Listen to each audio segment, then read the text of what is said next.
que tratar de mantener esta posición muy incómoda.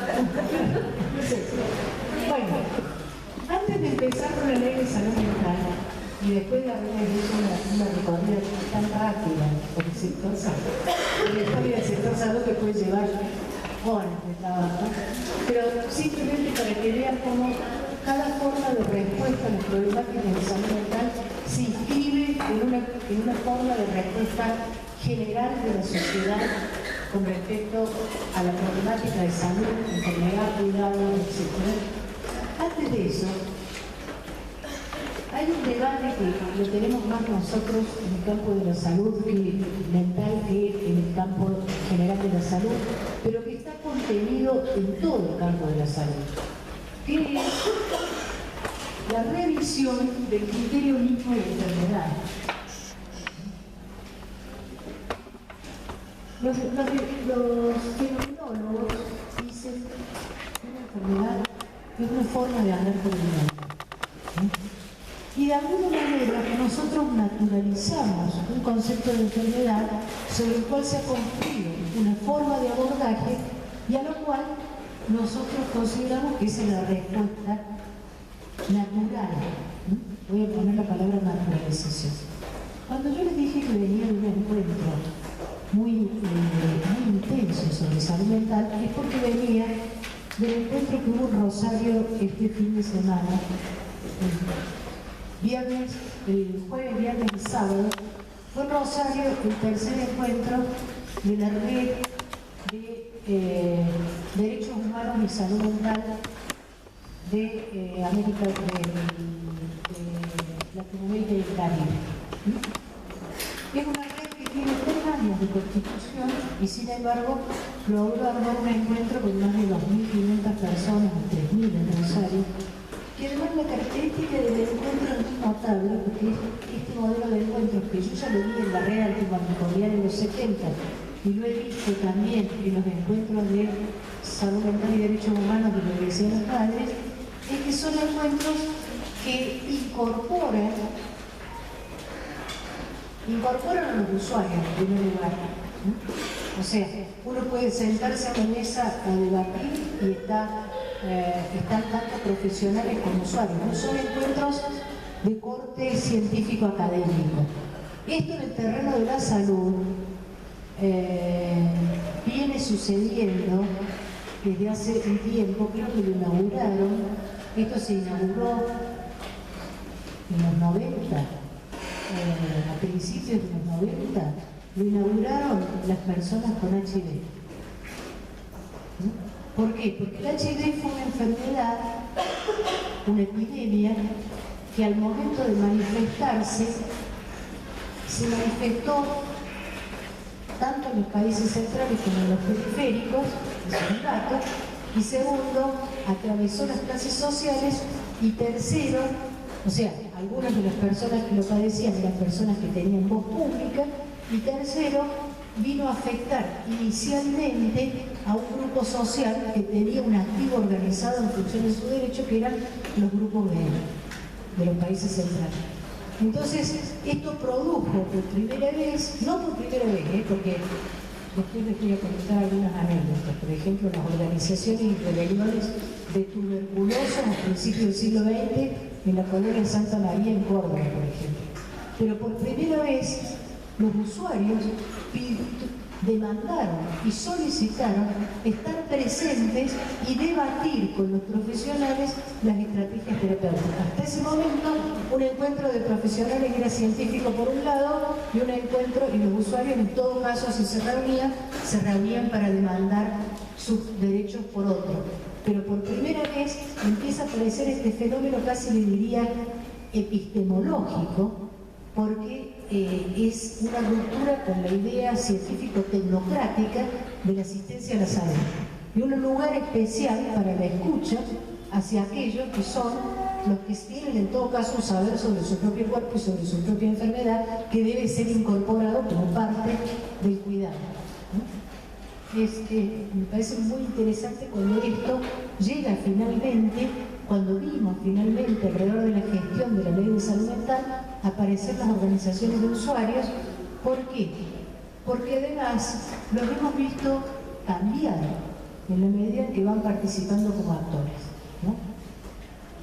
O sea, cambios que no podía producir ni la psiquiatría, ni la psicología, ni el psicoanálisis.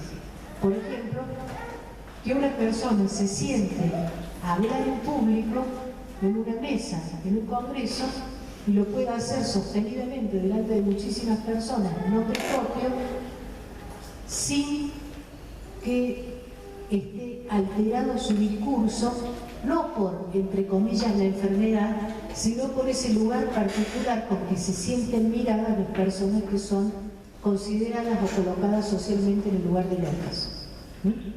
Acá voy a hacer una diferencia. La locura es un fenómeno social. Al margen están los cuadros psicopatológicos, que hablaremos luego de ellos, son bastante, cambian mucho entre el DSM-1, la categorización de enfermedades psiquiátricas de la Asociación Americana de Psiquiatras, era así chiquito, y el DSM-5 son como 500 páginas, o sea, las enfermedades van aumentando y además se van volviendo más bien específicas. Por ejemplo, el trastorno del espectro autista permite meter adentro un montón de cosas. Pero la característica central de la locura, por eso digo, no de la enfermedad locura. ¿Por qué digo que la enfermedad mental no es lo mismo que la locura?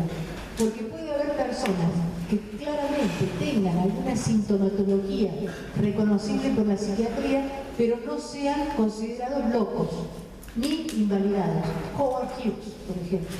Todo el mundo sabe que dormía en una cámara, de esas donde ponen las personas que tienen deprivado el sistema inmunitario. Todo el mundo sabe que pasó años de su vida sin darle la mano a nadie, y algunas otras excentricidades de ese tipo, pero cuando uno tiene la fortuna que tenía él y la gestiona, nadie lo encierra en un hospital psiquiátrico, no sé si... Sí. Entonces, eso no es el loco, sino extravagante. Es una persona extravagante. Por otro lado, cuando uno revisa lo que hay en un hospital psiquiátrico, encuentra muchas veces personas que tuvieron una crisis importante. El famoso caso Santiago, un libro que ha sido casi, diría, fundacional en Argentina en alguna revisión, que es de Emiliano Galén, de Psicoanálisis y Salud Mental. El caso Santiago es este hombre que en una crisis importante le pega a otro, lastima a alguien, produce lesiones de segundo grado, el juez lo considera inimputable, por un delito que es descarcelable, ¿verdad? Y entonces, como lo consideran imputable, lo mandan gorda y se pasa los siguientes 30 años de su vida en el gorda, con lo cual le hubiera convenido mucho más que el imputable, porque hubiera tenido una condena. Y sin embargo,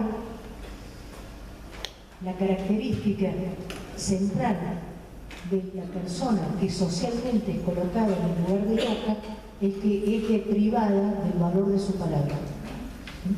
Históricamente, y además, obviamente, se ve deprivada de sus derechos de ciudadanía. Una persona, hasta hace no muchos años, una persona declarada insana por estas condiciones, no podía ni siquiera denunciar la violación que había padecido, por ejemplo, una mujer dentro del mismo hospital psiquiátrico en el cual estaba internada. Entonces, a lo largo de algunas de nuestras investigaciones hemos encontrado situaciones realmente, ¿cómo les puedo decir?, de deprivación global de derechos. Voy a poner el caso de las mujeres porque hemos trabajado mucho con mujeres internadas. Ligaduras de trompa autorizadas por el curador sin que la mujer haya autorizado la ligadura de trompa. Entrega la adopción de los hijos sin su voluntad y sin permitirle ni siquiera manifestar la voluntad o no de permanecer con un niño. Violaciones, por supuesto. Sí. Y así sucesivamente podemos hablar también de las formas de morbidez. Ahí tengo una docente en la cátedra cuya tesis de maestría fue un estudio de historias clínicas de las causas de mortalidad de pacientes internados de larga internación en hospitales psiquiátricos. Y la segunda causa de mortalidad es asfixia asfixia por aspiración o neumonía aspiratoria. Es muy raro. O sea, la gente no se muere de neumonía aspiratoria. O sea, si uno agarra las causas de mortalidad de la población argentina, no va a encontrar que una de las segundas causas. Eso es por el parkinsonismo secundario de la medicación con la cual están. No sé si... O sea, me matan las mujeres. Están polimedicados, en general, estos estudios son de historias clínicas viejas, en general la medicación era con el haloperidol produce una forma parkinsoniana, la rigidez parkinsoniana, se la contrarresta con otro medicamento, se la contrarrestaba con otro medicamento, pero aparentemente uno de los factores es la aspiración.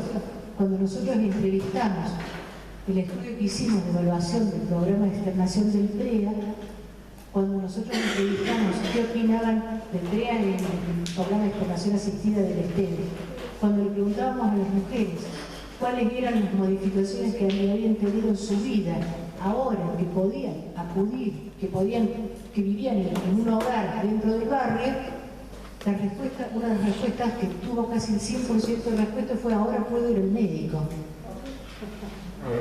Y no es que esta señora le hubieran dado una credencial de hombre, O sea, ahora puedo ir al médico, iban al centro de salud que quedaba cerca, pero resulta impresionantemente asombroso que una persona que está dentro de un hospital psiquiátrico, de un hospital, no puede ir al médico.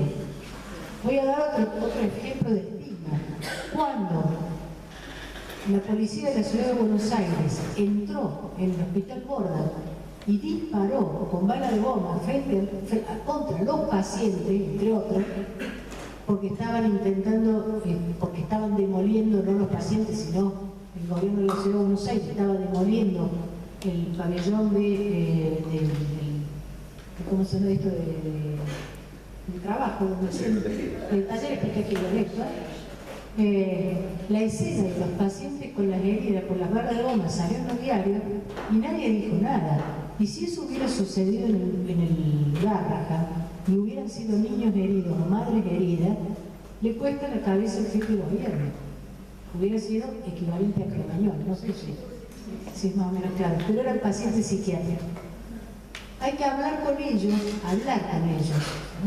Los chicos del Tobar García, una vez escribieron, esto lo cita Juan Bassen del programa de Alberto Gana, escribieron ahí en el hospital Tobar García, que es un hospital psiquiátrico para niños, había un cartel que decía: en este lugar todo encuentro casual es una entrevista. Porque una de las características de las personas que están colocadas en el lugar de la locura es justamente que todo registro de lo que sucede en la ontologización del diagnóstico, todo lo que sucede, todo lo que dicen, etc., está considerado como parte del proceso de locura. O sea, una persona que se atiende conmigo, ha tenido internaciones por esquizofrenia, va al gastroenterólogo, que mientras la va a escuchar, revisa su historia clínica y ve la medicación. La medicación es antipsicótica. Entonces ella le dice: bueno, dígame qué le pasa. Dice el médico. Ella dice: tengo como un fuego que me sube del estómago, me sale por... Inmediatamente la mandó a revise su psiquiatra. Cualquier persona que está con gastritis dice que tiene un fuego que le sube por el estómago. Como ella dice, claro, si se lo hubiera dicho otro, la medica, a mí me mandó a hablar con el psiquiatra de nuevo, dice. Lo tomó literalmente, no entiende las metáforas, dice. Otra. No, hay que hablar, hay que escuchar, cuando uno empieza a escuchar, después de que se borra el lugar de juego a hacerme el loco, que así aparecían los usuarios de servicios de salud mental cuando empezaban a presentarse en público, se hacían un poco los locos, ¿no? Por temor, yo lo hablé con ellos, muchas veces por temor a que los otros pensaran que ellos no se daban cuenta, que ellos sabían que estaban locos, porque, claro, porque esto de que la no conciencia de enfermedad es un signo de enfermedad. Están en la trampa perfecta, o sea, se dice. Si usted piensa que no está enfermo, está enfermo. Entonces, una de ellas me dice, no, que tiene muy buena relación con el psiquiatra. Es una chica del interior artista que viene a charlar conmigo de cuando una paciente. Y me dice, estoy escuchando voces. Le digo, ¿se lo dijiste a tu psiquiatra? No, me dice, va a pensar que estoy loca. Entonces, es muy profundo, lo de pensar que estoy loca. Ella tiene una buena relación con el psiquiatra. Confía en él. Y lo que no quiere es que el psiquiatra la empiece a tratar como si estuviera loca. Entonces me dice, si la medicación, la medicación que estoy tomando es antipsicótica, ¿qué más vamos a hacer? Dice, lidio con las voces. Entonces, ¿a qué vamos? A que cuando aparece la ley de salud mental y el debate que se va a armar sobre ella, del cual les voy a hablar porque tiene detractores corporativos, y además nos apareció un actor nuevo, que la ley de salud mental es de salud mental y adicciones. Quiere decir que esta ley, en su artículo 4, después lo vamos a ver, coloca en el lugar de los derechos de cualquier persona con sufrimiento psíquico a las personas con consumos problemáticos y adictivos. Y ahí tocó un núcleo político gigantesco, que es el tema de cómo nos posicionamos políticamente con la cuestión de la droga ilegales. Después vamos a hablar de eso. ¿No es cierto? Porque hay dos posicionamientos en debate en este momento. Uno es la cuestión de cuidados paliativos, despenalización del consumo, considerar a la persona que consume como una persona que tiene problemáticas que merecen ser atendidas y que es un sujeto de derecho, y la otra es la penalización del consumo como vía de sostener el imaginario de la guerra contra el narcotráfico, que en realidad es un negocio monumental, no solo del narcotráfico, sino también de la venta de armamentos. Cada avioncito que hemos comprado de guerra contra el narcotráfico sale 350 millones de dólares. Y que, por cierto, hay un punto, yo no tengo un solo punto de acuerdo con Milton Friedman, el economista liberal que asesoró a Pinochet, salvo que Milton Friedman era tan liberal que planteaba que había que legalizar y regular la fabricación y comercio de droga. Y él decía, esto es así, dice, porque llevamos invertidos miles de millones de dólares en una guerra que ya hemos perdido. Quiere decir que si ninguna empresa invierte miles de millones de dólares durante más de una década en algo que fracasa, a menos que no esté fracasando. Entonces, después de ahí en adelante, Friedman sería el liberalismo más extremo. Dice, si legalizamos la droga, dice, bueno, Bolivia va a poder pagar la deuda externa. Bueno, pero volviendo a esto, nos metimos en un debate político impresionante. Vamos a la ley de salud mental y con esto